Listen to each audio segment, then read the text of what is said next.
que tienen sí o sí que aprendérselas porque probablemente se van a topar esto en su vida bastante veces, en el internado, en el bus, y dependiendo de la especialidad que hagan también.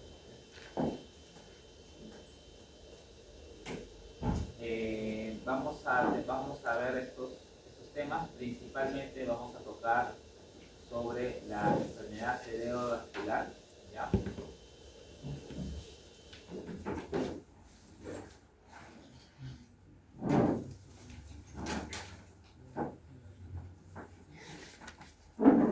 Esa es la más importante de todas. Las neoplasias, bueno, las neoplasias en la actualidad han cambiado bastante. Ya vamos a ver un poco sobre eso. Y las traumáticas, las malformaciones congénitas, probablemente ustedes no vean, ¿no? Las herniaciones y el edema cerebral sí, la enfermedad cerebrovascular sí, y las infecciones también. ¿Ya? Esos temas principalmente son los que más me interesan que aprendan y que al menos sepan de este tema. Bien, vamos a hablar sobre el edema. Para entender un poco del edema, existen dos tipos de edema en el cerebro, ¿ya? El vasogénico y el citotóxico.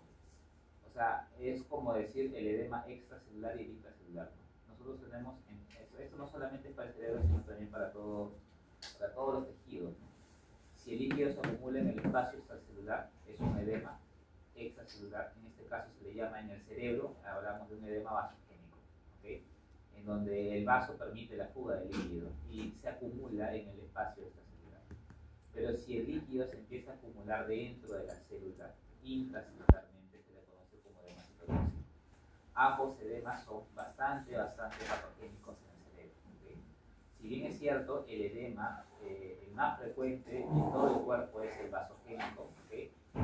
En el cerebro, el edema citotóxico también tiene su frecuencia. Por ejemplo, es muy difícil encontrar un edema citotóxico en el hígado, por ejemplo, ¿no? O tal vez en el pulmón o en otro órgano. En el cerebro sí es bastante significativo, por eso le damos una mención especial. La mayoría de los edemas en otras partes del cuerpo son de tipo vasogénico, pero el edema citotóxico en el cerebro sí es un punto aparte, ¿okay? Entonces por eso lo menciono. Principalmente cómo evidencias el edema con el aumento del peso del órgano. Esto se hace más que todo en las personas que ya han muerto. Se les pesa y se hace un valor referencial con respecto al peso. Y si está incrementado de peso, ¿okay? Habría que ver otras causas que podrían condicionar el aumento de peso, pero el edema es uno de ellos, ¿okay? Entonces de esa manera, no tanto por la evidencia microscópica, sino solamente por el peso ya se puede llegar a un diagnóstico sospechoso de la causa de muerte en el contexto de una persona que le están haciendo una necropsia, ¿ya? Solamente por el peso es la forma macroscópica en como nosotros podemos ver el edema. Otras características son, por ejemplo, las cisuras, las circunvoluciones se hacen más abultadas, ¿okay? Pero en general el peso es una buena forma de evaluar el edema. Dentro como una especie de edema tenemos la hidrocefalia. Para ver la hidrocefalia tenemos que ver cómo es el flujo del líquido cefalorraquídeo en el sistema nervioso central, ¿ya? El líquido cefalorraquídeo es producido por unas estructuras, por unos plexos que se conocen como plexos corrideros, ¿okay? De esto se forma el líquido cefalorraquídeo y empieza a seguir un sistema, un flujo, podríamos decirlo así. Inicia en los ventrículos, ¿okay? Y termina en el espacio subaracnoideo, ¿okay? Entonces este flujo luego se reabsorbe, entonces se produce líquido y finalmente se reabsorbe, y cuando existe algún tipo de acumulación de este líquido cefalorraquídeo dentro de algunos de estos espacios, se va a condicionar a una hidrocefalia, ¿okay? Las hidrocefalias son de dos tipos, ¿ya? Tenemos las hidrocefalias comunicantes y no comunicantes, ¿ya? Las hidrocefalias hidrocefalias no comunicantes, más que todo están en relación a las neoplasias malignas o algún tumor que obstruye directamente el flujo normal del líquido cefalorraquídeo, como los tumores, por ejemplo, ¿no? En cambio, las hidrocefalias no comunicantes son más complejas, tienen un componente más congénito.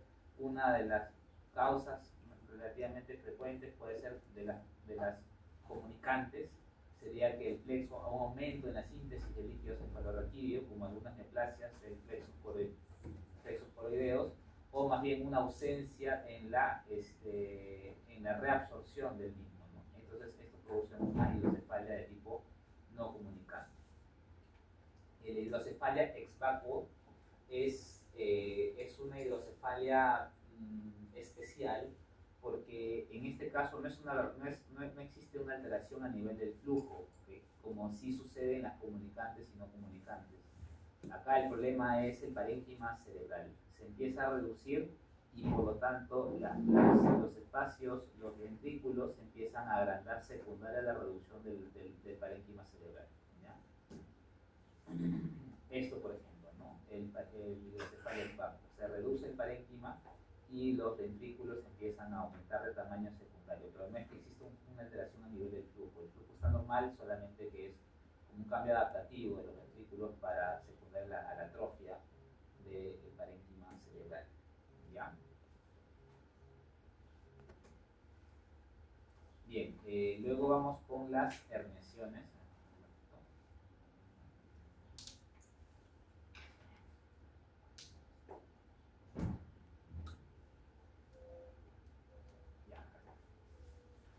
Entonces, la herniación se va a definir como un desplazamiento del tejido cerebral que va más allá de su ubicación normal. Puede ser corteza o puede ser sustancia gris o sustancia blanca, pero es un desplazamiento de una zona del tejido cerebral que no es la adecuada. Se empieza a desplazar a otra zona no normal, podríamos decirlo así, ¿okay? Entonces, normalmente esto es secundario a un incremento de la hipertensión endocraniana. La bóveda del cráneo es una estructura cerrada en donde no va a haber, en donde el contenido, ¿okay?, va a estar limitado. Tenemos principalmente líquido cefalorraquídeo, tenemos parénquima, tejido cerebral y tenemos vasos y sangre.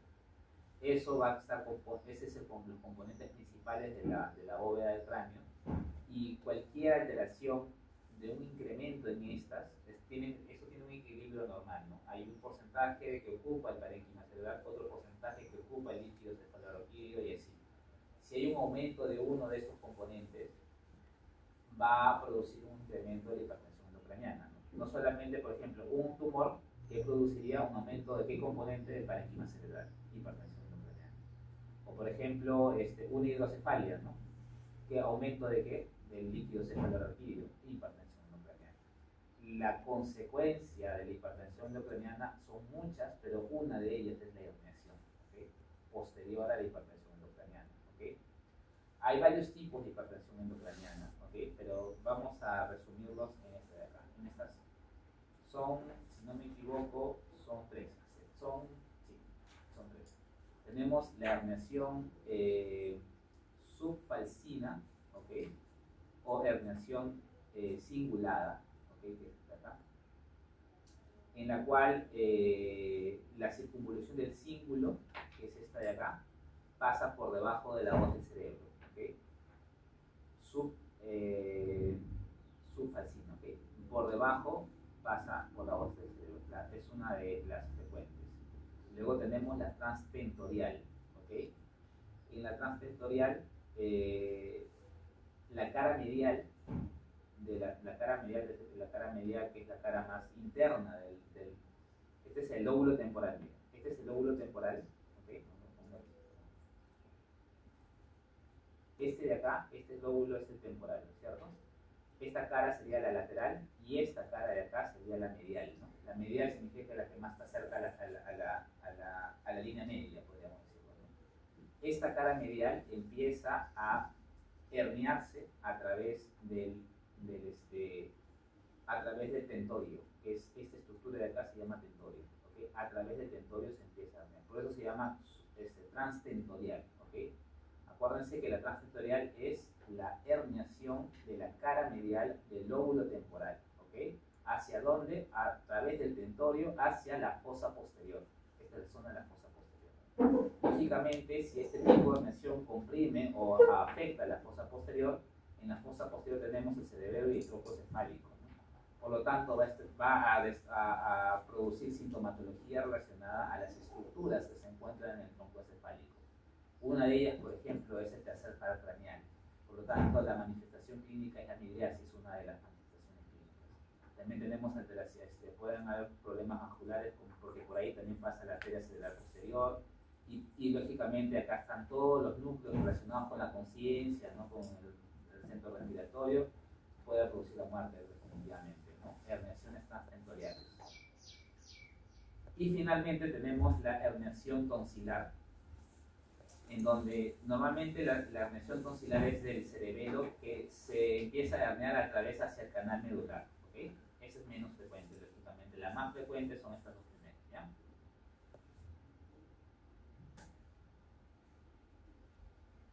Esta, por ejemplo, ¿no? Nuevamente, tenemos el lóbulo temporal, ¿okay? La transtentorial, la cara media, ¿okay? La zona medial o la cara medial del lóbulo temporal empieza a herniarse a través del tentorio hacia la fosa posterior donde se encuentra el tronco encefálico, ¿no? Esta de acá.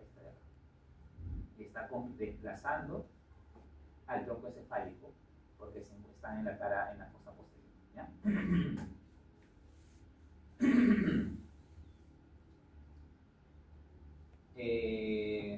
Bueno, y acá tenemos la herniación tonsilar. Esa es menos frecuente, ¿ya?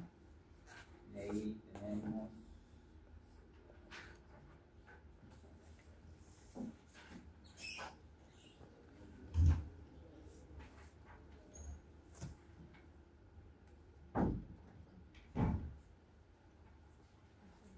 bien, vamos a hablar ahora sobre esta patología que es la más importante de todas, la enfermedad cerebrovascular, ¿ya? La enfermedad cerebrovascular actualmente se divide en dos tipos, la isquémica y la hemorrágica. La más frecuente de todas es la isquémica, ¿okay? La causa de por qué, primero, para definir, puede ser isquémica hipóxica también, ¿ok? Isquémica hipóxica. Isquemia es una disminución del flujo de sangre.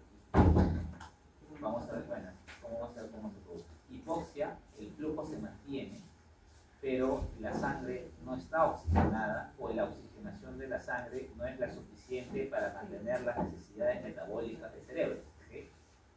Eso es hipoxia.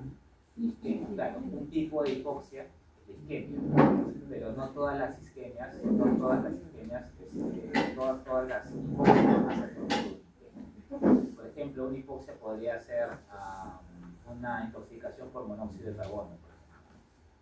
El flujo está normal, la sangre, la hemoglobina se llena del monóxido, y el monóxido unido a la hemoglobina evita la unión de la hemoglobina al oxígeno.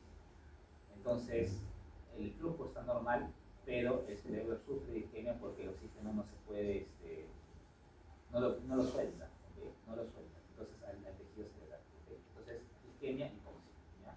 Ahora, también había escuchado yo sobre la trombosis venosa cerebral que está presente en menos del 1% de los casos de enfermedad cerebrovascular. Claro, o sea, normalmente, ahorita vamos a ver cuáles las causas de este grupo. Tenemos trombosis, tenemos émbolos y tenemos inflamatorias como vasculitis, por ejemplo, entre otras, ¿ok? Dentro de los trombos pueden ser arteriales o venosos, ¿ya? Entonces, los arteriales, ¿cuáles son las causas de trombosis arterial en un contexto de enfermedad que produce un isquémico? Las placas de ateroma, ¿no es cierto? En la vena no encontramos placas de ateroma, ¿no es cierto? Es en la arteria donde encontramos las placas. Entonces, en las venas, ¿cuál sería? Ahí es más variado, más complejo, pero también es menos frecuente, ¿no? Trastornos de la coagulación, o por ejemplo, podría ser lo que afecta a la actividad de Virchow, ¿no? hipercoagulabilidad de estasis, como por ejemplo un tumor que esté en esa zona y afecte el flujo de la vena, ¿okay? O hipercoagulabilidad una persona que tiene una neoplasia que le produzca aumento de la coagulabilidad como policitema vera, ¿no? Que aumenta la coagulabilidad. O por ejemplo una enfermedad infecciosa, ¿ya? Entonces, pero los más frecuentes serían estos de acá, ¿okay? Entonces, tenemos isquémicos y tóxicos. Trombosis puede ser arterial y puede ser la más frecuente de todas, la placa de ateroma. ¿Qué arterias frecuentemente tienen placa de ateroma? La más frecuente es la arteria cerebral media, ¿ya? Es la más frecuente normalmente en alguna de sus bifurcaciones, en su inicio, ¿okay?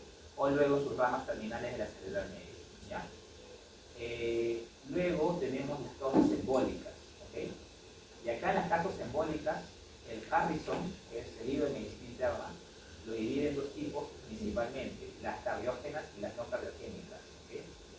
Cardiogénicas y no cardiogénicas. ¿Cuál es la más frecuente de las cardiogénicas? Las arritmias. 1, la fibrilación auricular. 2, el infarto agudo del miocardio. Principalmente, ¿okay? Esas dos son frecuentes, ¿ya?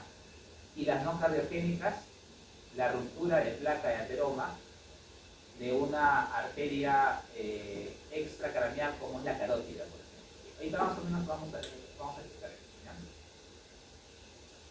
Entonces, cuando tú evalúas una enfermedad cerebrovascular, primero tienes que evaluar si es isquémica o hemorrágica, es lo primero. Entonces, ¿qué es lo que le pides acá? Una tomografía. La tomografía no te va a decir que es isquémica, la tomografía lo que te va a decir es hemorrágica. Si hay hemorragia, es hemorrágica. Y si no hay nada, lo más probable es que sea isquémica. Hay los signos incipientes tomográficos de lesión isquémica, de obstrucción de vaso, pero tienen mucha variabilidad, ¿okay? Entonces la tomografía no es para ver la isquemia, la tomografía es para descartar la hemorragia. Si no hay hemorragia, lo más probable es que sea isquémica. Entonces para eso te sirve. Una vez que tú sabes que es isquémica, tienes que evaluar la probable causa de la isquemia. Las más frecuentes es la embolia y la trombosis. Trombosis arterial, placa de ateroma, arteria cerebral media. Y eso va a ir de la mano con los síndromes clínicos que tuvo, ¿okay?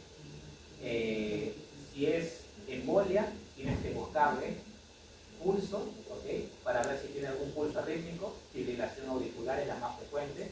O si ha tenido un episodio previo o tiene durante el episodio un infarto agudo del miocardio, porque habíamos dicho que una de las complicaciones del infarto agudo del miocardio, ¿cuál es? La discinesia, ¿no? Que el músculo ya no se mueve y ahí se forman trombos morales, ¿no? Y se disparan, ¿okay? Menos frecuentes, otra vez, son los émbolos paradojales, ¿no? ¿Qué son los émbolos paradojales? Esto va relacionado con una malformación congénita, como por ejemplo una comunicación interauricular, ¿no? Bueno, o sea, es decir, es un émbolo que se forma en la vena, pero que termina atascado en una arteria. Eso se le llama paradójico. O sea, normalmente la vena y la arteria son sistemas cerrados, no se comparten entre ellos, ¿okay? Pero si hay alguna malformación congénita que permita la comunicación, como la comunicación interauricular, un trombo que se formó en la vena como una trombosis venosa profunda puede terminar encallado en una arteria como la arteria cerebral media mediante esa comunicación en el corazón, ¿okay? Y otra causa de émbolos, hay muchas arterias pueden tener placas, romperse y esos pequeños trombos irse hacia el cerebro. No se forma en el corazón, se forman en vasos sanguíneos, pero la más frecuente de todas es la carótida, ¿okay? Las placas carotidas. La más frecuente de todas. Y ahí tienen que buscar, entonces ¿qué le tienen que buscar? Algún soplo acá, y ahí más o menos van buscando las causas y de su probable enfermedad. Entonces, trombosis y embolia es para las isquémicas, ¿no? Ruptura de alguna aneurisma circular es para las hemorragias, que lo vamos a ver más adelante, ¿okay? Ambos están dentro del grupo de enfermedades cerebrovasculares por el hecho de que ambos producen isquemia, ¿okay? Claro, si tú obstruyes el vaso, lo que irriga esta parte del vaso se va a morir por isquemia. Pero la hemorragia, si tú rompes el vaso, toda la sangre se va a extravasar al tejido y esta zona ya no va a llegar la sangre porque todo se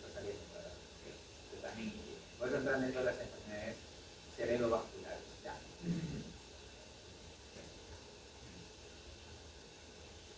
Ya, este es un dato interesante, ¿no? El cerebro es el 2% del peso en total, pero consume el 20% del gasto cardíaco, ¿ok?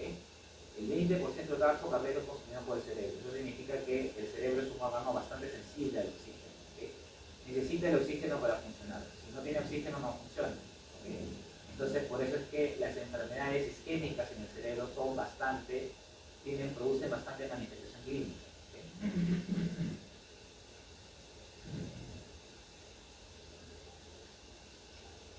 Bien, vamos a hacer un cuadrito, si no, ahorita vamos a un cuadrito. Ya. Entonces vamos a hacer el cuadrito.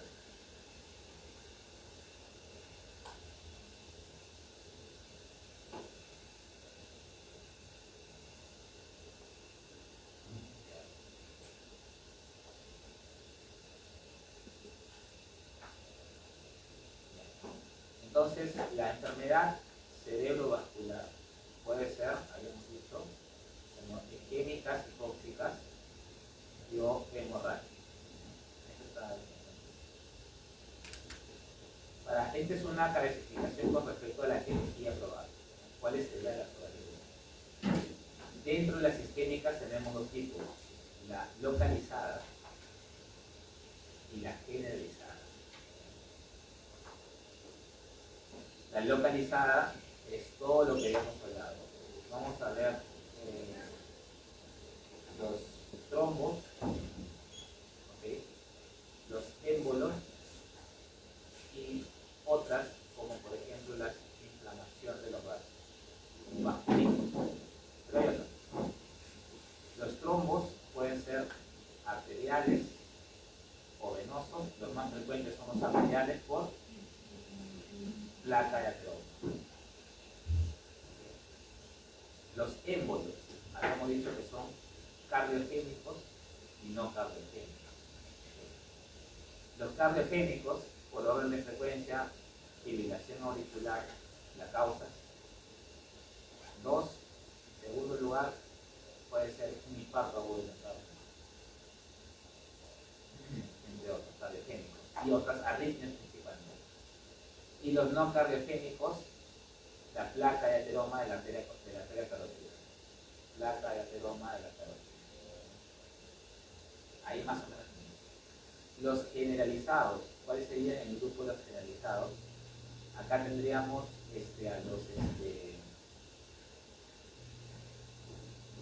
a la hipotensión global, a las causas que producen hipotensión global, como el shock. Pero no es el único, ¿eh? ¿Qué otra cosa puede producir generalizado?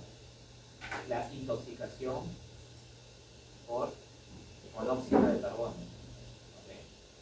Y otros tipos, entre otras intoxicaciones. En hemorrágica todavía no vamos a ver, estamos en esta parte. Entonces, es por eso que acá le dice hipotensión severa puede producir, pero una global, ¿okay? Pero la trombosis y la embolia producen una localizada, ¿okay? Entonces, ¿qué significa esto? ¿Cuál es la diferencia entre localizada? Tienes acá tu cerebrito, acá los ventrículos. Por ejemplo, la arteria cerebral media afecta más que todo la corteza motora, pero una zona localizada del territorio de la arteria cerebral media. En cambio, la generalizada, todo el cerebro se ve afectado, ¿okay? Esa es la diferencia, ¿okay? Esa es principalmente, ¿ya? Entonces acá tenemos las embolias, ¿okay?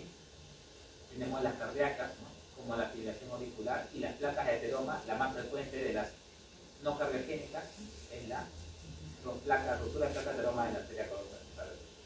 Las trombóticas, ya, pero esta es trombosis de la bifurcación de la carótida, esto se da de las embolias, ¿cierto? Ahora, también, la carótida, ¿cuál es la rama terminal de la carótida? Creo que es la terminal, ¿no? La cerebral media, si no me equivoco. Es la rama final de la carótida interna, si no me equivoco, ¿no? ¿ya? Entonces, si se obstruye toda la carótida, toda, por una placa aguda, también se va a obstruir secundariamente la arteria cerebral media, pero eso es menos frecuente, ¿no? Lo más frecuente es que se rompa y trombos, émbolos se vayan hacia su rama terminal, que es la cerebral media. Es por eso que la placa de ateroma de la carótida va a producir accidente cerebrovascular de cerebral media, ¿no? Porque su rama terminal es la cerebral media, ¿ya? Entonces, esto es lo más común, ¿no? El infarto será localizado. No necesita que lo menciona, ya. Cuando uno ve un infarto cerebral es por horas, pero en general tenemos una zona central, que es la zona muerta, la zona necrótica, y que se empieza a delimitar con la zona de tejido sano. Entre estas dos se forma una zona edematizada, ¿no? Como una zona con una sombra, que se le conoce como zona de penumbra, ¿ya? Esta zona, en el centro, este tejido ya está muerto, ya no se puede rescatar. Este es el sano, pero la zona de penumbra todavía es rescatable, potencialmente en riesgo de morir, pero todavía sigue vivo. Entonces, el tratamiento, así como en el infarto miocardio, el tratamiento va orientado a rescatar esta zona de penumbra, intentar que no muera lo más rápido o lo máximo. Ahora, esta es otra pregunta también interesante. ¿Qué cantidad de cerebro tiene que morir para poder producir alguna complicación o alguna secuela neurológica? Por ejemplo, que no pueda mover la mitad del cuerpo, que no pueda hablar, ¿no? Eso va a depender de la estructura y de la zona que se muera, ¿okay? Puede ser un infarto de una zona justo de un núcleo que está relacionado con la respiración y muere inmediatamente.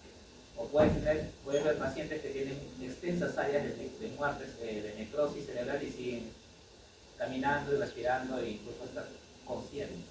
Eso va a depender de la arteria y de la zona que esté afectada, ¿okay? Pero normalmente la arteria cerebral media irriga la corteza motora, ¿okay? Por lo tanto, la mitad del cuerpo empieza a no moverse, o sea, empieza a tener paresia o plejía de la mitad del cuerpo de donde se ha obstruido la cerebral media. También justo irriga zonas del habla, como la de Broca y Wernicke, ¿no es cierto? Entonces, el paciente viene con trastornos del habla, ¿okay? Y también irriga los núcleos, los ganglios basales, ¿okay? Los ganglios basales son estructuras, núcleos subcorticales que se encargan del movimiento fino, ¿no? Por ejemplo, quiero agarrar mi botella de agua, ¿okay? El movimiento brusco, si solamente fuese corteza motora exclusivamente, mi mano tumbaría la botella, ¿no? Entonces, el movimiento fino, detallado, preciso, para solamente agarrarlo y tomarlo y ubicarlo, te lo da otras estructuras subcorticales como los ganglios basales, por ejemplo, ¿no? La finura, el movimiento, ¿okay? Para que sea fino. Si un cirujano quisiera hacer un corte bien fino, con una línea muy bien estructurada, necesita un ganglio basal para poder hacer esa línea, si no haría todo un susurrante. Entonces, también viene con trastornos del equilibrio, de la fineza del movimiento, con trastornos del habla. Eso es principalmente arteria cerebral media, por eso que la mayoría de pacientes que les llega a la emergencia les vienen con infección, paresia o trastornos del habla. O no entienden lo que les dices, o no pueden hablar, ¿no? El Broca permite el habla articulado, por lo tanto tú hablas con ellos y ellos te entienden, ¿okay? Pero cuando te quieren responder, te tienen como una especie de disartria, ¿no? Pero ellos en su cabeza están hablando normal, solamente que Doctor, en Broca también creo que era que si tú les escribías la pregunta, ellos podían leerla y se la podían escribir. Sí, claro. Pero era el problema con el que Sí, exacto. El Broca lo que hace es estar relacionado a la buena articulación de los músculos del habla, ¿okay? Entonces, pero ellos entienden, ¿okay? Entonces, tú les hablas y les dices, ¿a qué hora te pasó este evento? No, así. O sea, ellos piensan que te están hablando, ¿no? En cambio, Wernicke es del entendimiento, ¿no? Entonces, tú le hablas y dices, señor, ¿y a qué hora pasó esto? Y te responden bien, o sea, articulan bien la palabra, pero te responden una cosa sin sentido, ¿no? Entonces tú le preguntas, ¿a qué hora te levantaste en la mañana? Y te dicen, hoy comí un pan, pues. hablan, articulan bien, pero la respuesta no es la adecuada para la pregunta que tú le haces, ¿cierto? Ese tipo de pacientes pueden venir. No sé, no necesariamente con mi pareja. A veces, por ejemplo, primero inician con el habla, te llegan y te dicen, no puedo hablar, no puedo hablar. Y después de un par de minutos o horas empiezan a tener lejía de la mitad del cuerpo. ¿Okay? Eso es cerebral media. Esa es la más importante y la que siempre deben aprenderse, porque hay síndromes de cerebral anterior, cerebral posterior, y hay más específicas en las ramas. Pero si les doy un consejo, ¿cuál es la que siempre deben tener en mente? Es la cerebral media. Esa nunca deben olvidar, porque es la más frecuente de todas en ACVs.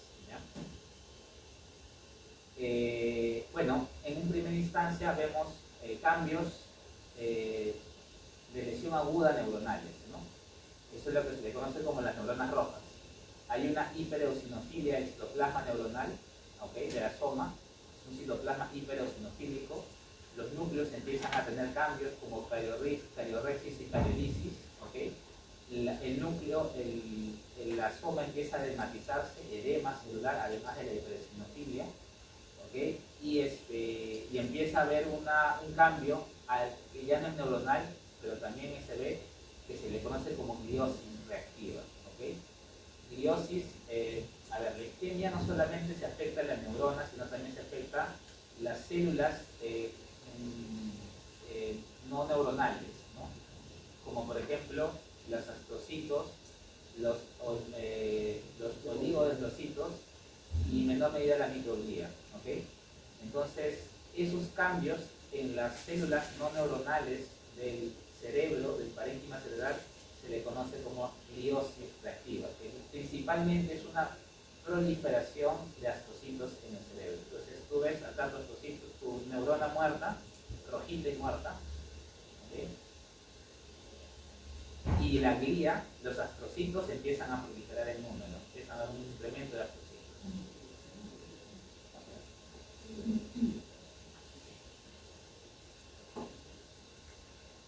Otra cosa que también es importante, ¿cuáles son las neuronas más sensibles a la isquemia? Ahí está en el Robbins, ¿no? Son 3 neuronas principalmente. Son 3 neuronas que son más sensibles. Al final es cuestiones teóricas nada más, ¿no? Pero son 3 neuronas las que mueren más rápido con los primeros minutos de isquemia. Luego todas mueren, ¿no? Pero eso no. Es la de Sommer, la de la corteza, que es un núcleo subcortical en los núcleos de las neuronas de Sommer. El otro es las neuronas corticales de las capas 1 y 2, y el otro son de las de Purkinje en el cerebro. ¿Okay? Esas son las primeras, son las más sensibles en morir de isquemia. Está en el Robbins, ahí eso probablemente pueda venir en el examen. Luego, ¿qué infiltrado inflamatorio vemos en el parénquima cerebral? Primero neutrófilos y luego macrófagos, como en el infarto miocardio, ¿no? Bien parecido. Primero neutrófilos, porque todo lo que está muerto tiene que ser licuado, para que luego venga el macrófago y lo fagocite. Acuérdense que el neutrófilo no tiene capacidad para fagocitar. Lo que hace el neutrófilo es libera sus gránulos hacia afuera y empieza a licuar todo lo que está afuera muerto. Y luego viene la célula inflamatoria que sí tiene capacidad fagocitaria, que es el macrófago, y empieza a comer todo el licuado. Y ese hueco que queda se reemplaza con tejido fibrótico. Primero la granulación y luego lo llena con fibrosis. Se queda una cicatriz en el cerebro. ¿Ya? Ahí están las neuronas rojitas, ¿no? Algunas ya ni tienen núcleo ya, como estas. Bien. Ahora, dentro de las hemorrágicas, ya vimos la isquémica, ¿no? Las hemorrágicas, las causas, así como las isquémicas tienen sus causas, las hemorrágicas tienen 2 principalmente: la hipertensión arterial y la angiopatía amiloide. ¿Okay? Son las causas más, de todas estas, la más frecuente es la hipertensión arterial, definitivamente. La hipertensión arterial produce varios cambios en las arterias que las hacen más susceptibles al rompimiento. ¿Okay? Entonces, es por eso que la hipertensión arterial puede producir un ACV isquémico, porque la hipertensión arterial es factor de riesgo para la formación de placa, pero también puede producir un hemorrágico. ¿Por qué? Porque produce cambios a nivel de las paredes de la arteria que aumentan la predisposición a romperlas y producir un área hemorrágico parenquimal. ¿Okay? Y la angiopatía amiloide, ahora, este de acá es, a ver, si tú tienes un paciente con un ácido hemorrágico, ¿cómo sabes que es por hipertensión o por angiopatía amiloide? Eso es la de amiloide es un poco más difícil, ¿no? Porque lo que produce la angiopatía amiloide es que llena la pared de los vasos de la proteína amiloide, que es la proteína mal plegada, y esa acumulación la vuelve susceptible al rompimiento, parecido a la hipertensión arterial, pero en el amiloide es por acumulación de proteína amiloide. Esta proteína es muy parecida a la que se acumula en la enfermedad de Alzheimer, ¿okay? Que es amiloide. Los factores de riesgo, principalmente el más frecuente es hereditario, ¿okay? Y también es el envejecimiento, ¿okay? Es decir, de alguna manera, al momento de llegar a nuestro cuerpo envejecer, cómo nuestro cuerpo manifiesta nuestro envejecimiento es con la acumulación de amiloide en los vasos. Solamente que hay personas que lo hacen más rápido que otras. Por eso es que no todos mueren de amiloide, de ACM rápido.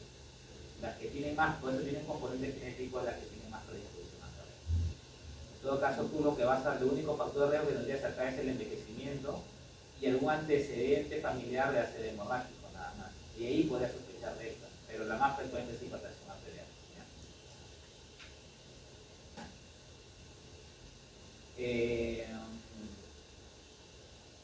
Otro grupo que también tenemos son las malformaciones arteriovenosas. Entonces, en las hemorragias intraparenquimales, la causa más frecuente es la ruptura de un vaso y el parénquima cerebral se empieza a llenar de sangre, como vemos acá. Es ocupado por sangre. La hipertensión arterial es la más frecuente de todas, ¿okay? Y es la que produce más muerte dentro de la tasa de hemorrágicos, ¿okay? Y también tenemos otras causas, ¿no? Los aneurismas, las malformaciones arteriovasculares y también los tumores menores. ¿Qué partes se pueden hacer hemorragia? Los ganglios basales, principalmente, ¿no? Esta es la hipertensión arterial. La arteria cerebral media tiene sus ramas terminales, pero tiene unas ramas intermedias que se llaman las arterias penetrantes, que se encargan de la irrigación de los ganglios basales. ¿Okay?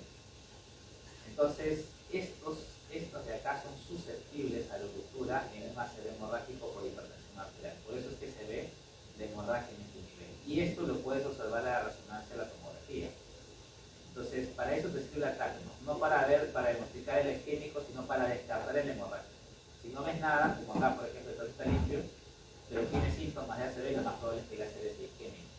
Pero si ve ya una lesión así como en este caso hiperdensa, lo más probable es que sea un ACV hemorrágico. Y ahí tienes que ponerte a buscar hemorrágico, hipertensión arterial, angiopatía amiloide, malformaciones vasculares, aneurismas vasculares, y ahí vas agrupando las probables causas de que ha condicionado esta hemorragia cerebral.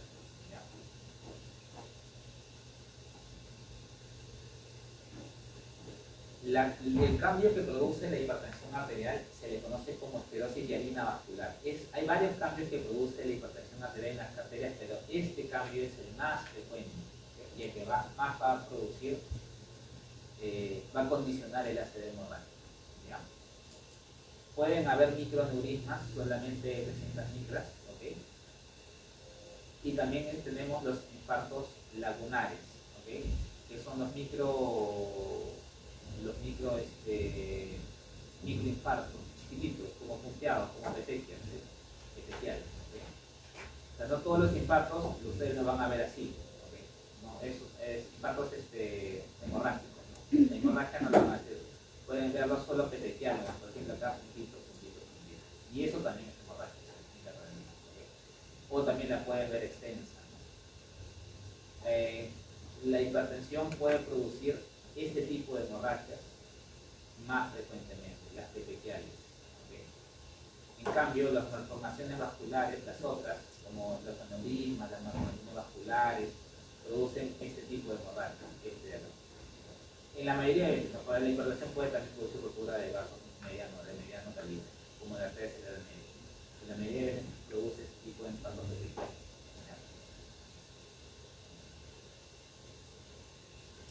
Ya, entonces, ¿qué hipertensión? O sea, ¿en qué momento tú sabes que un paciente tiene una probabilidad de hacer hemorrágico en el contexto de hipertensión arterial? Por ejemplo, si tú tienes un paciente con diagnóstico de HTA hace 10 años, por ejemplo, y ahorita su presión arterial está en 140, 80, está elevado, pero no es suficiente para que le produzca un ácido hemorrágico, a eso me refiero. ¿Cuánto debe subir la presión arterial para más o menos decir, pucha, este paciente es altamente probable que ahorita se le reviente una arteria, cuando la diastólica está en más de 130, ¿ok? Entonces, en las emergencias hipertensivas, más que el daño de órgano, el cerebro es el más importante de todos, porque en cualquier momento con esa presión arterial se puede romper la arteria y producir una serie hemorrágica. Otro cambio, esta es la esclerosis hialina en el vaso. Y los infartos lacunares es que al momento de que se produce la necrosis por secundaria al infarto, se queda como un espacio, un hueco, ¿no? Debería llenarse con fibrosis, ¿no es cierto? Como normalmente pasa en los otros órganos, pero acá se queda como un hueco. Se queda como, por eso se le llaman como pequeñas lagunas o lagos chiquitos, pequeños. ¿Okay? Otra forma de hemorragia tenemos las parenquimatosas y las extraparenquimales, podemos decir así. Las parenquimales, tenemos la intraparenquimal, que es esta de acá. Esta es intraparenquimal, dentro del parénquima. Pero también dentro, parenquimales también pueden ser las subaranoideas, ¿okay? Eso también es otro tipo. Las extraparenquimales, o que están por fuera del parénquima, son las epidurales y las subdurales, ¿okay? Entonces, por fuera del cerebro, por fuera del parénquima cerebral, lo que está por encima del parénquima es epidural, subdural, la más frecuente. Y dentro del cerebro están las intraparenquimales y las subaranoideas, en donde la hemorragia no está dentro del parénquima, sino está dentro del sistema, dentro de donde recorre el líquido cefalorraquídeo, ¿no? Por eso las subaranoideas pueden producir hidrocefalia, ¿no? Se mete la sangre dentro del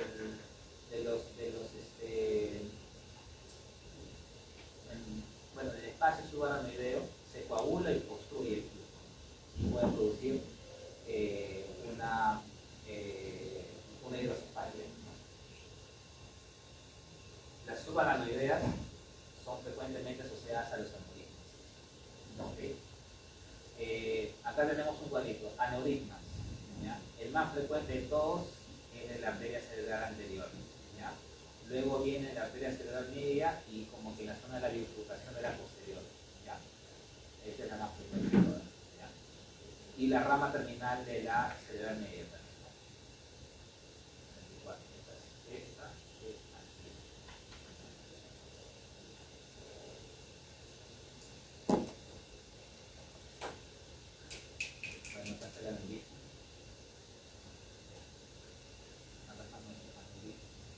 En el aneurisma, ¿qué capas no tenemos?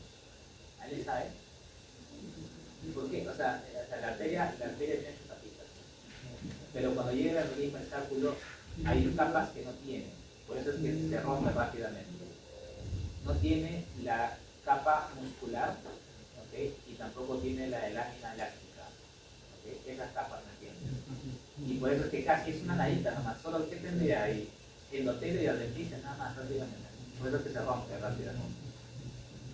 Entonces, no tiene prácticamente lo que le da la consistencia a la arteria, no la tiene. Por eso es que se rompe, son fácilmente, se pueden romper espontáneamente. Malformaciones arteriovenosas, son 4 tipos de malformaciones arteriovenosas, está en el ROM, ¿ya? Ahí lo tienen, son 4. Solamente apréndanse los nombres, nada más, ¿ya? Bien. Luego vamos a ver vamos a tocar otra parte del neuro, que es las lesiones traumáticas, ¿ya?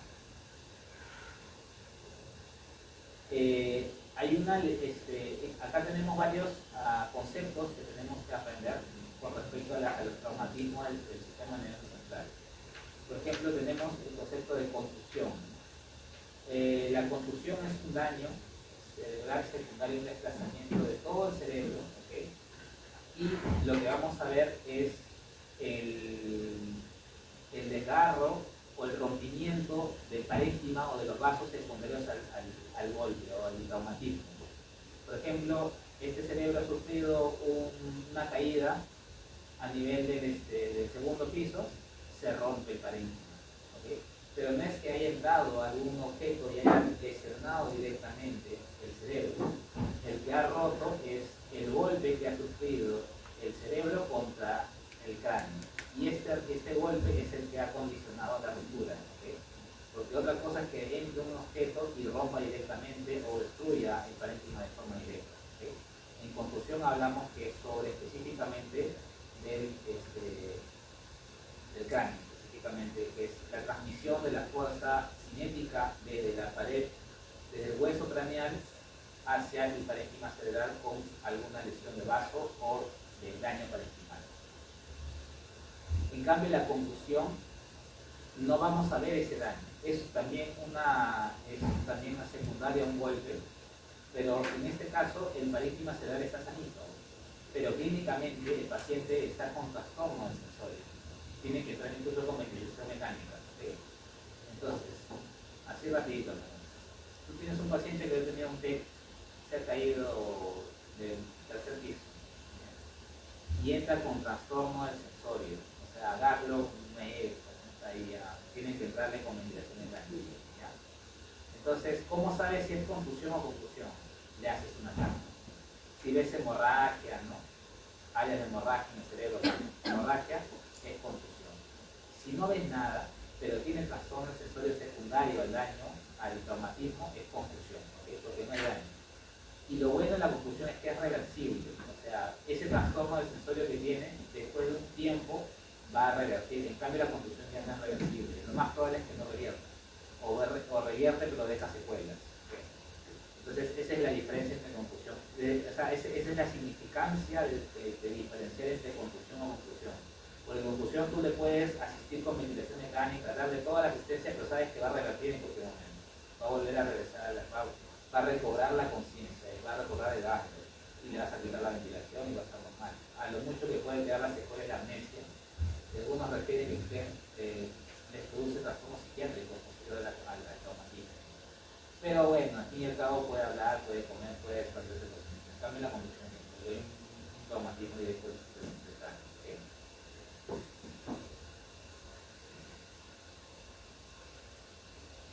Acá lo que habíamos mencionado, teníamos las epidurales, las hemorragias, las subdurales, ¿okay? Y luego estas están por fuera del cerebro, ¿no? Y las intraparenquimales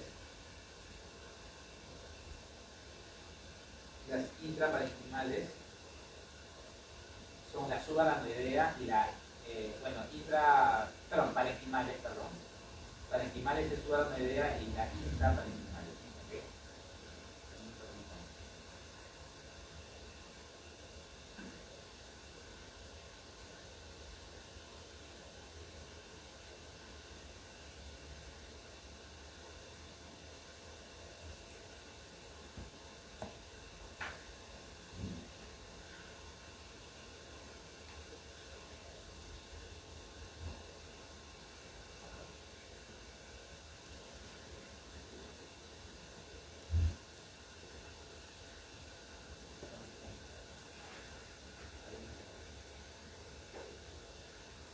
Vamos a hacer un break de 3 minutos. ¿Ya? 5 minutos. Continuamos. 5 minutos.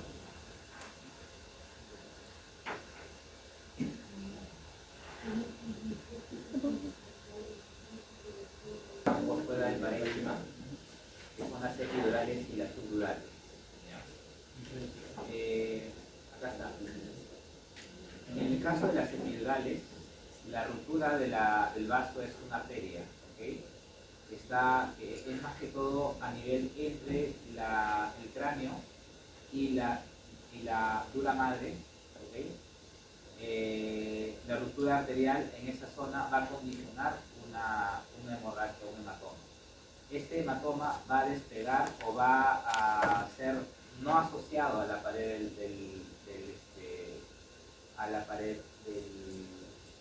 del parénquima cerebral.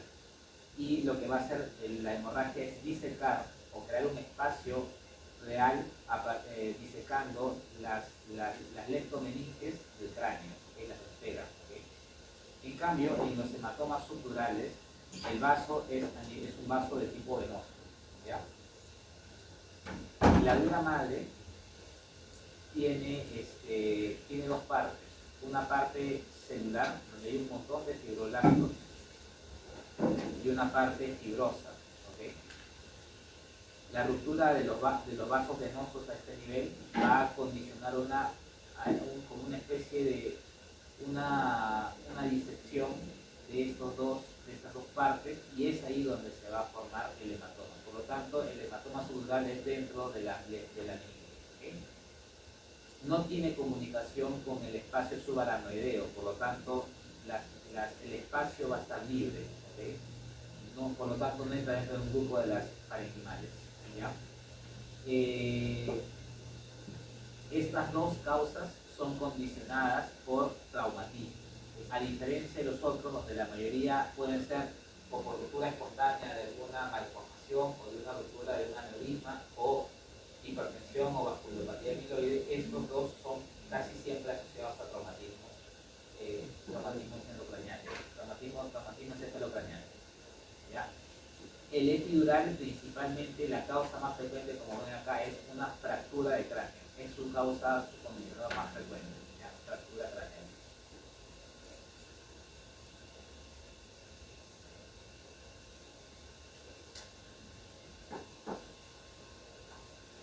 Ya, bien, vamos a ver ahora sobre las malformaciones congénitas. ¿Ya? Y acá también hay varias,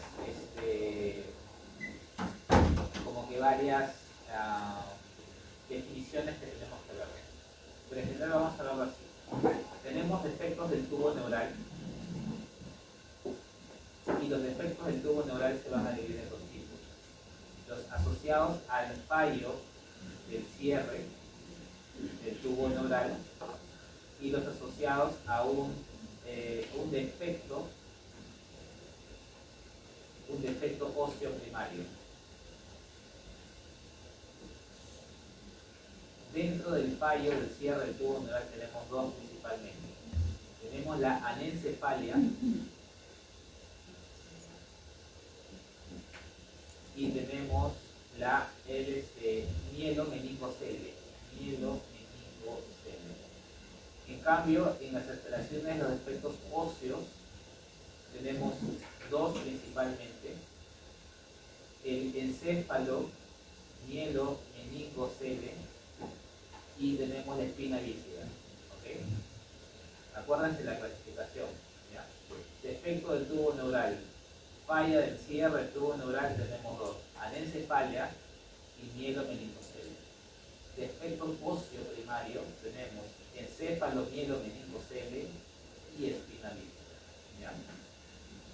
Entonces, normalmente el más frecuente es este de acá, ¿okay? A fallo del cierre del tubo neural, y la causa más frecuente es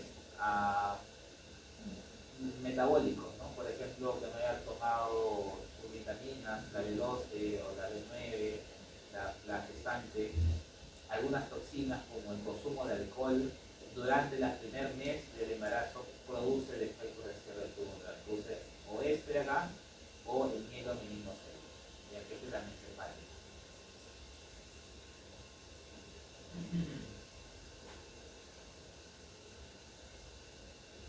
En el caso de la anencefalia, lo que vamos a ver es que hay un no desarrollo del prosencéfalo, ¿okay? Prosencéfalo, que se detiene su desarrollo en el día 28.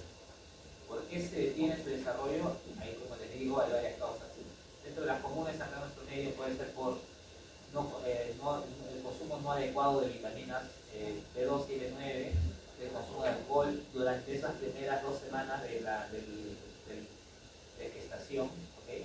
Principalmente son las causas de anencefalia, a enfermedades virales, etcétera, congénitas, cromosómicas, hereditarias, ¿okay? Pero principalmente se debe a que el prosencéfalo se deja de desarrollar el día 28 y por lo tanto ya no hay cerebro. ¿Ya?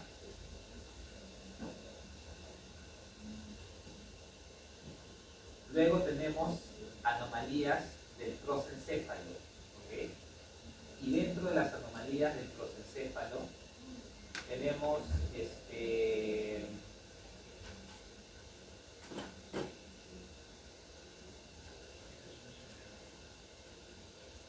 ok, dentro de las anomalías del prosencéfalo hace referencia a la alteración de la migración de las neuronas. A nivel del sistema nervioso central, las neuronas, las células primordiales, se van a originar en la línea media, ¿ok? En la línea media del sistema nervioso central. Y desde ese punto empiezan a migrar hacia todas las, me refiero a las neuronas, ¿ok? Empiezan a migrar hacia todos los puntos, tanto la corteza cerebral, como también empiezan a migrar hacia los núcleos subcorticales, ¿ok? Y ahí se quedan, ¿ya? Y de ahí empiezan a mandar sus axones, y de ahí se forma el sistema nervioso central, ¿ok? Las alteraciones del prosencéfalo hablan principalmente en una alteración en la migración normal, ¿ok? O bien no migran, o bien migran a lugares inadecuados, ¿ok? En este grupo vamos a tener, por ejemplo, del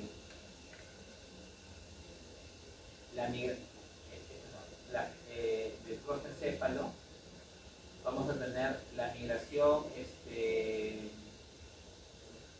la megalocefalia, y tenemos también la microcefalia. En la megalocefalia, principalmente es el tamaño del cerebro, ¿no? Microcefalia es la más frecuente de todas, ¿okay? En donde el desarrollo es mínimo, pequeño, es un cerebro pequeño. Luego tenemos la lisencefalia. La lisencefalia hace referencia a que las circunvoluciones son ausentes, ¿ok? Parecido como esto, no hay circunvoluciones, ¿ok? Es todo la superficie externa del cerebro lisa, ¿ok? Lisencefalia. Hay de dos tipos de las lisencefalias, la 1 y la 2. La 1 se le conoce como está relacionada a las proteínas motoras, y la 2 está relacionada a proteínas de señalización celular, ¿ya? Tipo 1 y 2, la lisencefalia. Luego tenemos la polimicroglia, en la cual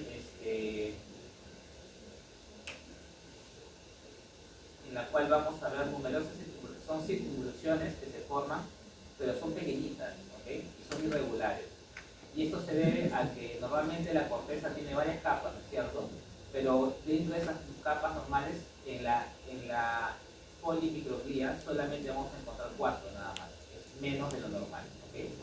Entonces eso va a producir que las circunvoluciones sean pequeñas, sean irregulares, ¿okay?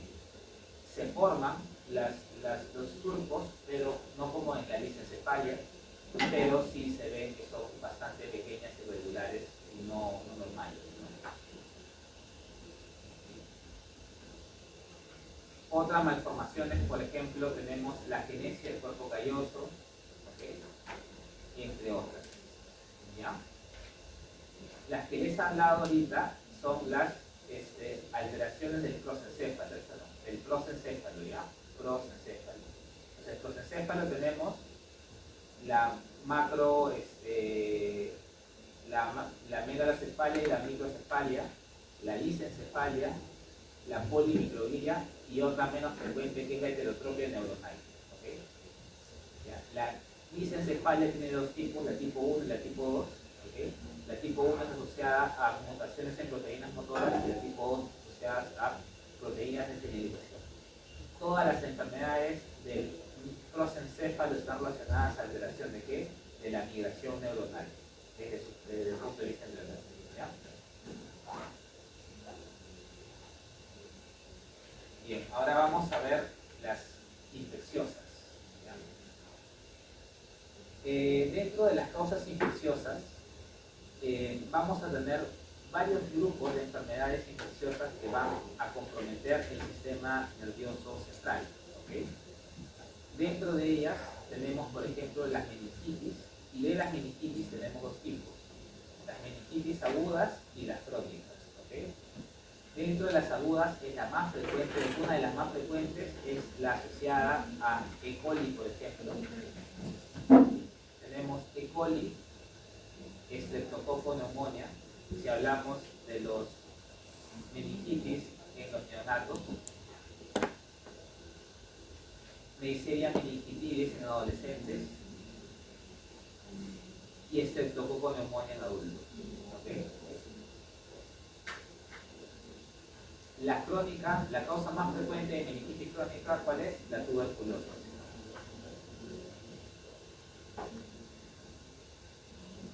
Eso es con respecto a inflamaciones de la meninge. Con respecto a inflamaciones del parénquima cerebral, tenemos las localizadas. Y estas tenemos dos tipos. Tenemos el absceso y el empiema. El absceso, la causa más frecuente es el estreptococo y el estafilococo.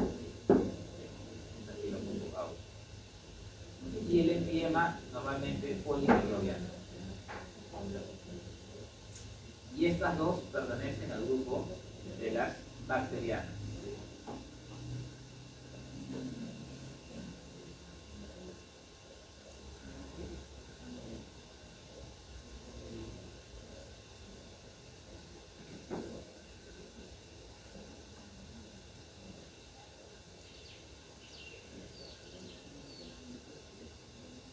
Ahora tenemos las virales, como vemos acá.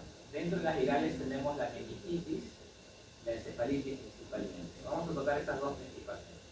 Dentro de las meningitis tenemos la meningitis aséptica, ¿okay? Y tenemos tres virus principalmente que están relacionados a la meningitis aséptica, que es el enterovirus, el influenza y el virus de la poliomielitis. ¿Ya? Y de la encefalitis tenemos un número mucho mayor, pero las más frecuentes son la del herpes simple, ¿okay? El citomegalovirus y el VIH, ¿okay? Son las más frecuentes de las encefalitis. Entonces, meningitis viral, la meningitis aguda séptica, enterovirus, ¿okay? Influenza principalmente. Y de las encefalitis tenemos el virus del herpes, el citomegalovirus y el VIH. Los demás son menos frecuentes, ¿ya? Ahora, dentro de las espiroquetas y los hongos, ahí este grupo va a producir los síndromes síndromes meningoencefálicos, perdón.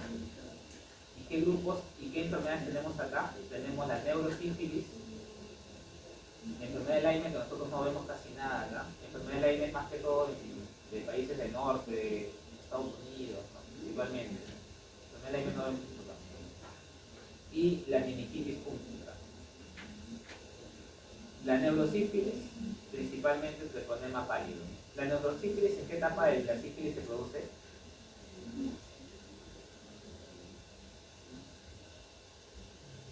¿Terciaria? ¿Cuál? ¿Terciaria? Terciaria. La primaria y la secundaria son las lesiones son manifestaciones directas de la bacteria, o sea, la espiroqueta. Por ejemplo, una lesión secundaria, tú tomas una muestra y vas a poder encontrar a la espiroqueta. Todas las lesiones terciarias son secundarias a un mecanismo autoinmune. Por ejemplo, el megacolon, el megaesófago, el megacorazón y la neurosífilis, todas estas son manifestaciones autoinmunes más que todo, ¿no? Pero son infecciosas al fin y al cabo. Y dentro de las micóticas tenemos dos frecuentes. La más frecuente de todas es criptococo. Y la otra es Candida albicans, ¿ya? Pero criptococo es la más frecuente de las candidas, ¿ya? Y dentro de los protozoos, estos son espiroquetas y hongos, ¿okay? Esto sería espiroquetas y esto sería hongos. Y dentro de los protozoos, lo que van a producir los protozoos es la encefalitis. Y la encefalitis, el microorganismo más frecuente es la ameba, la encefalitis amebiana. La ameba tenemos la Acanthamoeba, ¿ok? Ese también es frecuente. Y dentro de los otros parásitos, como por ejemplo el Toxoplasma, por acá lo pongo, Toxoplasma y Cisticerco. En nuestro medio también podríamos incluir la echinococosis también, ¿no? Dentro del grupo también, ¿ya?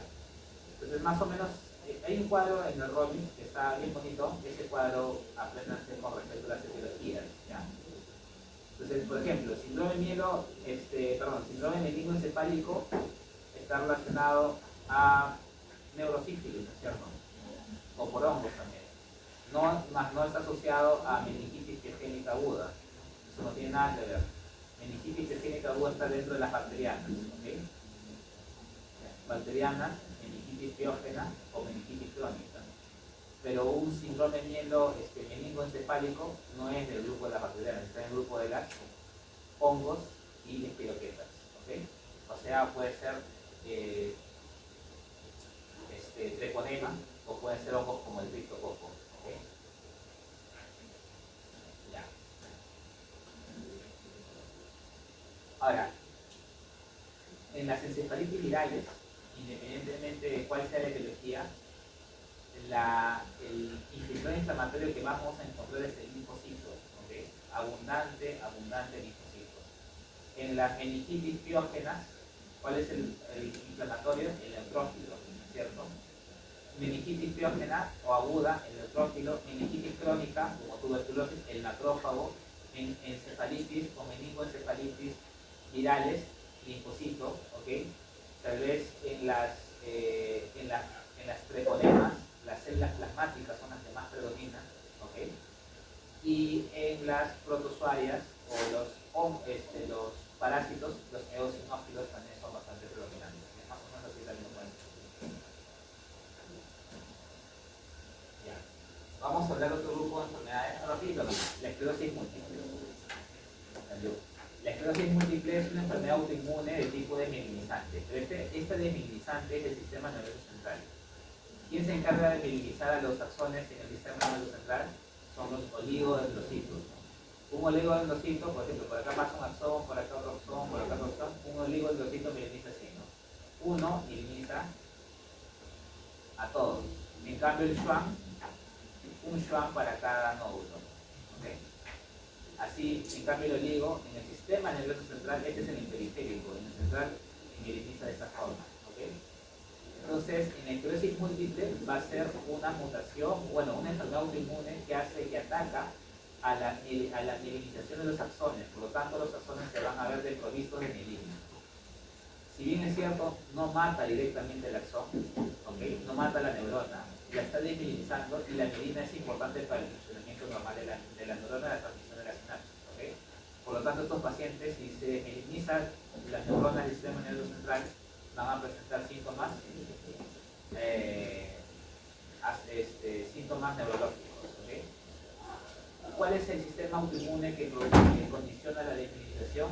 Los linfocitos Th1 y los Th17. ¿Ya? Vamos a ver nódulos o lesiones como unas placas blanquecinas, ¿okay? A nivel del corte histológico, ¿ya? Principalmente. Otras enfermedades inmunizantes, la encefalomielitis diseminada aguda y la necrotizante hemorrágica. Pero esto, voy a contar esclerosis múltiple. Ya, ahora, las neurodegenerativas. ¿Okay? Tenemos varias neurodegenerativas, pero las que más frecuente vemos en nuestro medio es Parkinson, Alzheimer, Parkinson. La demencia o la degeneración frontotemporal lobar me parece que está siendo subdiagnosticada en nuestro medio. ¿Okay? Parece que es más frecuente de lo que pensamos, pero no está siendo subdiagnosticada, pero en teoría no es tan frecuente en nuestro medio. La más frecuente es Parkinson y Alzheimer. Enfermedad de Huntington, se ve que hay un grupo de Huntington en Cañete, me parece, pero es muy poco frecuente. Lo más frecuente es que te topes con un Alzheimer o con un paciente con Parkinson. ¿Okay? Entonces, de las neurodegenerativas, el Alzheimer, ¿qué clínica va a producir? Demencia. cambio, en el Parkinson va a producir trastornos del movimiento, ¿ya? Pero están dentro del grupo de las neurodegenerativas, ¿ya? Parkinson va a producir inclusiones de alfa-sinucleína y de proteína tau. En Alzheimer también hay tau, pero hay placas de beta-amiloide, ¿ok? A beta. Hay una...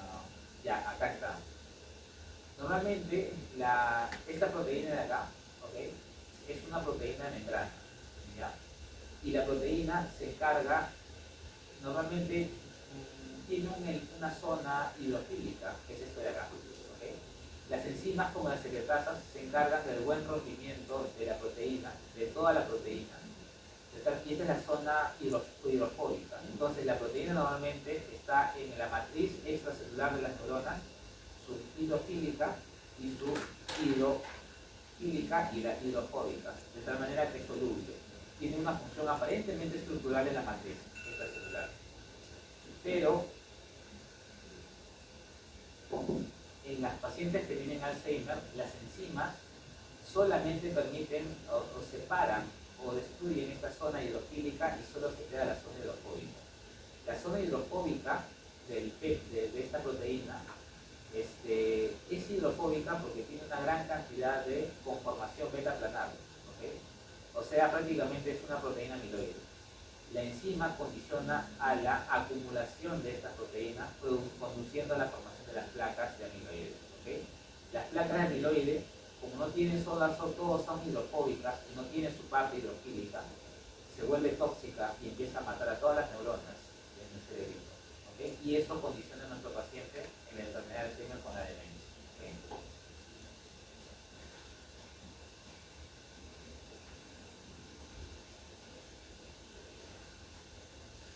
Bien, en cambio en la enfermedad de Parkinson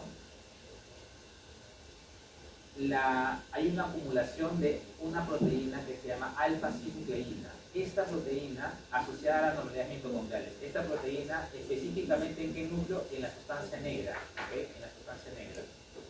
Entonces, esta produce una destrucción de la sustancia negra y lo que va a condicionar es que el paciente va a tener temblores, ¿okay? Trastornos del movimiento y también puede producir demencia, ¿okay?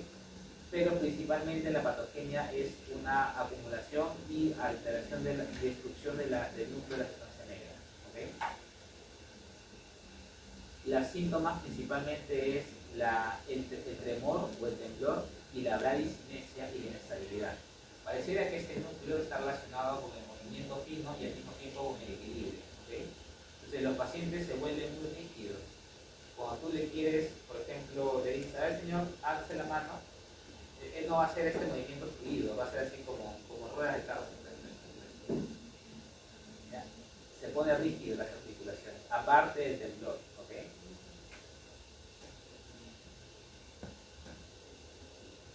Bien, esta es otra enfermedad, esclerosis lateral amiotrófica. Esta también es una enfermedad autoinmune, al igual que esclerosis múltiple, ¿ya?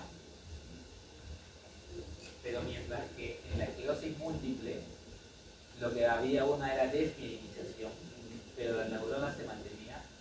En la esclerosis lateral amiotrófica vamos a ver una destrucción de la neurona. Pueden destruirse tanto primeras como segundas motoneuronas. Principalmente son motoneuronas. Por lo tanto, los pacientes con esclerosis múltiple, pero con esclerosis lateral amiotrófica, pierden movimiento pero conservan sensibilidad. La sensibilidad no se ve afectada por las neuronas de la sensibilidad no se mueren. Se mueren solo las motoneuronas, ¿no? Tanto en la corteza motora y también en las segundas motoneuronas en las médulas espinales, o en los núcleos paracraneales que tienen, que son espectaculares, ¿okay? Como el séptimo. Entonces, estos pacientes empiezan a tener, inicialmente, si tú tienes destrucción de las primeras motoneuronas, tienes el síndrome de primera motoneurona, ¿no es cierto? Que es el Babinski positivo, ¿no? La hiperextensión, ¿no? Pero si te destruyes la segunda motoneurona, tienes síndrome de segunda motoneurona, como flacidez, por ejemplo. Entonces, estos pacientes pueden iniciar con hiperreflexia, pueden iniciar con Babinski, con síndrome de motoneurona y terminar con síndrome de segunda motoneurona, o comenzar de frente con segunda motoneurona, porque la autoinmunidad destruye a tanto la primera como la segunda, ¿okay? definitivamente estos pacientes van a terminar en ventilación mecánica, porque son los músculos respiratorios, los esqueléticos, los que controlan la respiración y terminan pues muriendo por esa causa, enfermedades respiratorias principalmente. ¿Okay? Bueno, las causas esporádicas o familiares están asociadas a mutaciones del plegamiento del SOC1 y esto condiciona la apoptosis de la neurona. ¿Okay? Y acá está, ¿no? Acá tenemos la primera motoneurona y dependiendo en dónde sea la segunda, puede ser en la médula en el tal craneal, vamos a tener síndrome de primera y segunda motoneurona. ¿Ya? Normalmente un ACV produce, el ACV isquémico te produce primera, ¿no es cierto? Porque lesión está acá arriba. ¿Y qué te produce segundo? Lesiones medulares, ¿no? Shock medular, lesión de la médula. Por eso terminan así con ACV. Pero si comienza con trastornos de primera y luego un segundo, una mezcla de ambas, es un poco raro. Eso es altamente procesos de teoría de la emoción. Bien, y para terminar, las neoplasias. Las neoplasias han cambiado bastante con respecto en estos últimos años. En el año 2022 o 2021, si no me equivoco, salió una nueva, la OMS sacó una nueva clasificación con respecto a las neoplasias malignas del sistema nervioso central, específicamente con los gliomas. ¿Okay? Pero para hacer más o menos un poco para entenderlo, tenemos neoplasias que nacen de la glía, tenemos neoplasias que nacen del epitelio que recubre los ventrículos, las células epidimales. ¿Qué otra estructura tenemos en el cerebro? Tenemos los plexos coroideos. ¿Qué otra estructura? Tenemos neuronas. ¿Okay?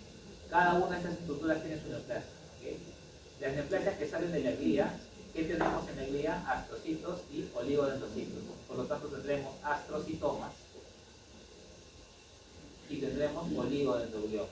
¿Okay? ¿Qué neoplasia sale de las células epidimales? El ependimoma. ¿Qué neoplasia sale de los plexos coroideos? Los carcinomas de plexos coroideos. ¿Y qué neoplasia sale de las neuronas? Si hay una neoplasia que solo sea neurona, pero la neurona ya está diferenciada, no puede tener neoplasia. Claro, lo que pasa es que este grupo de neoplasias no son neuronas, sino son el grupo de las germinales, porque significa que en el cerebro de estos pacientes ha quedado rezagos terminales y de estos puede proliferar la neoplasia maligna neuronal. Acá tenemos el caso más representativo, el meduloblastoma, ¿ya? Entre otros, pero el meduloblastoma es el más frecuente de todas. ¿Ya? ¿Cuál es el más frecuente de todas? Las gliales. Y dentro de las gliales, los astrocitomas. ¿Okay? Astrocitomas. ¿Ya? Ahora, ¿por qué tiene número? Grado 2, 3, 4. Porque ese es el grado histológico, como el grado histológico, para decirlo. El grado 1 es como que es el astrocitoma no invasivo. ¿Okay?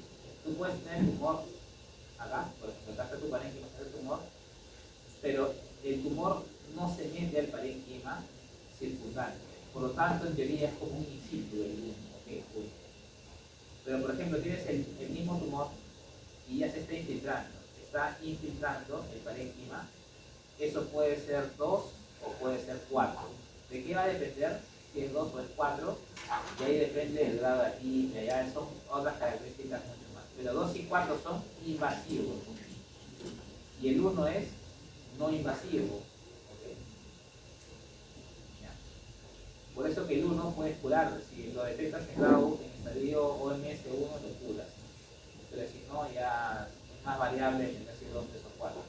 Al 4 le conocen con un nombre especial que se le conoce como glioblastoma multiforme.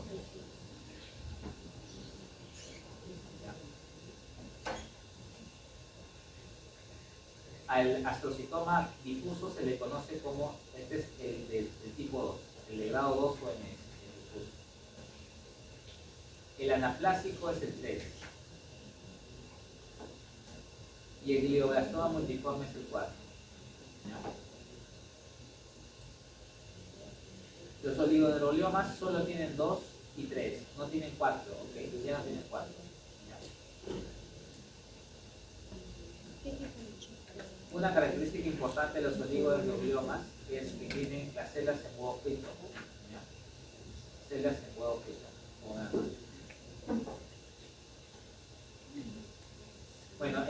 ependimoma es, las células del epéndimo son células en teoría epiteliales, por lo tanto el ependimoma es como una especie de neoplasia epitelial. Pero como el epéndimo, las células ependimales están cubriendo ¿qué cosa? Los ventrículos, por lo tanto, el lugar más frecuente está, lo vas a ver con una lesión papilar así dentro del ventrículo lateral, por ejemplo, el cuarto ventrículo. Ependimoma. Neoplasias embrionales, la más frecuente de todas, el medulloblastoma. El otro nombre como el que se le conoce es tumor neuroectodérmico primitivo. ¿Okay? Ese es el otro nombre primario del sistema nervioso central. Tumor neuroectodérmico primitivo, primario, sistema nervioso central, entre paréntesis, medulloblastoma. ¿Ya? Son más frecuentes en niños, ¿okay? Son bastante frecuentes. ¿Y cuál es la zona más frecuente? La fosa posterior, o sea, el cerebelo. ¿No? Acá lo viene imagen, acá está, ¿no? Del cerebelo, acá está el tumor. ¿No? ¿Ya? Como son neuroectodérmicos, tienen, las células se le conoce como proliferación de células azules. ¿Okay? Células azules porque son puro núcleo, nada de citoplasma, y el campo de citoplasma que tienen son citoplasma eosinófilo, abundante en mitosis, abundante en necrosis, y pueden formar las rosetas.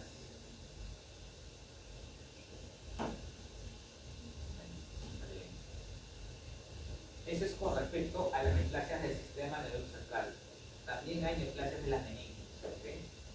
Y eso se le conoce como meningiomas, ¿okay?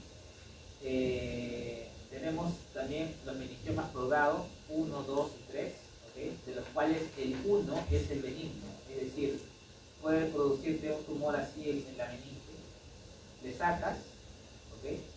Y se acabó el problema. Pero el 2 y el 3 son ya malignos, ¿okay? Y normalmente la discrepancia o la diferenciación entre el benigno y los demás es que el meningioma ya se está empezando a infiltrar el parénquima cerebral. El 1 no infiltra, solamente ejerce un efecto de masa, pero no infiltra el parénquima cerebral. Como acá, por ejemplo. Acá vemos que el meningioma está comprimiendo el parénquima cerebral, ¿okay? En el lóbulo probablemente frontal. ¿Okay? Pero incluso hasta podemos decir que está haciendo como una especie de radiación, ¿no? Por acá. ¿Okay? Pero no se está metiendo el parénquima. Por lo tanto, este sería un tipo 1.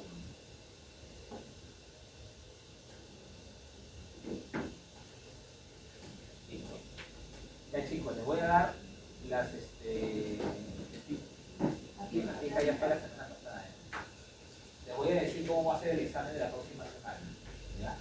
Ustedes van a venir, todas sus mochilas van a estar acá. ¿Okay? Si pueden no traigan mochila, traigan sus lapiceros, si no, la dejan acá. ¿Okay?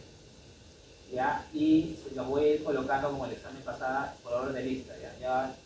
Yo voy a ver el orden, pero todos van a estar por orden de lista, ¿no? Por apellido, como están en la relación del aula. ¿Ya? Todos sus apuntes, sus dispositivos electrónicos, o lo guardan en sus bolsillos o lo guardan en su mochila, pero no pueden estar encima de la mesa. En la mesa solamente va a estar su lapicero. Acuérdense que este es el examen final, así que van a venir muchos más temas con respecto al examen anterior. ¿Ya? Va a estar más complejo porque hay más temas que tienen que estudiar. Son 20 preguntas igual. Son preguntas casos clínicos, preguntas para poner algunas verdadero y falso, algunas con alternativas. Ninguna pregunta va a ser para llenar, todas van a ser con alternativas, verdadero y falso o casos clínicos con opciones, ¿no? A, B, C, D. ¿Ya? El 60% de las preguntas son más o menos sencillas de lo que vamos en clase. Hay bastante por preguntar porque hay un montón de temas que hemos tenido. Así que, pero son de los que hemos hablado. Luego el otro porcentaje que será pues un 30% de esas preguntas intermedias en el sentido de que son casos clínicos que bien, les voy a poner opciones múltiples, casos clínicos y ustedes tienen que leyendo, interpretando, diagnosticando. Y el último son preguntas difíciles del libro, 10%. Ese mismo día les voy a entregar su examen para poder ese mismo día me tienen que firmar el examen, no se vayan a ir. Bueno, si no quieren firmarlo, no lo firmen, pero tampoco te lo voy a quedar para que lo revises. Si lo piden para revisarlo, lo tienes que firmar. Si hay alguna pregunta con respecto a los puntos, cuenten bien sus puntos, ¿ok? Porque ustedes me lo firman y están de acuerdo con la nota. Tienen que revisar bien, contar sus puntitos, no puede que yo me haya confundido con ustedes. O puede ser, doctor, esta pregunta, ¿cómo es? No hay problema. Pero en general, no va a haber discrepancias porque todo lo voy a sacar de libro, así que no hay ningún problema. ¿Qué más? Después de eso, sus notas probablemente las esté subiendo ese mismo día, nosotros tenemos viernes, ¿no? O entre el sábado y el domingo, ¿ya?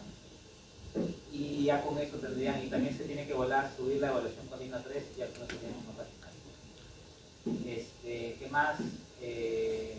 Tienen 40 minutos para resolver el examen, ¿okay? Lo máximo es 40, les voy a dar 40 minutos. El examen va a comenzar exactamente 2:40, ¿ya? Tienen 10 minutos para llegar, ¿okay? 2:40. Yo comienzo 2:40 y ya empieza a ver el conteo final. O sea, ya desde ahí 40 minutos. Ustedes llegan después de las 2:40, tendrán el tiempo que les resta a los 40 minutos. Ustedes dicen, tienen que estar acá entre las 2:30 y 2:40 todos sentados. A las 2:40, allá, a ver, vamos a hacerlo así. 2:30, intentan estar acá. Todos ustedes tienen que estar 2:30 acá. Porque entre las 2:30 y las 2:40 los voy a empezar a ordenar. Pero claro, pueden ir llegando y tienen todavía 10 minutos de tiempo para ir llegando. Mientras los ordeno, mientras guardan su toman su agua, guardan su mochila, 10 minutos de antes. Entonces, 2:40 comienza el examen y de ahí cuentan 40 minutos para en cuenta regresiva. ¿Ya? Terminando el examen, yo recojo los exámenes, los reviso y los voy llamando por orden de lista para que vayan firmando, viendo sus notas. Si algo me dicen y si no, ya lo firman y esa es su nota final. ¿Ya? Al final del examen, terminando el examen, les voy a dar las alternativas para que más o menos vayan viendo qué preguntas tienen dudas, ¿no? ¿Ya? Una vez que hayan firmado su examen, si ya no hay nada más que decir, se puede retirar, ya pueden ir hasta otra. ¿Qué más?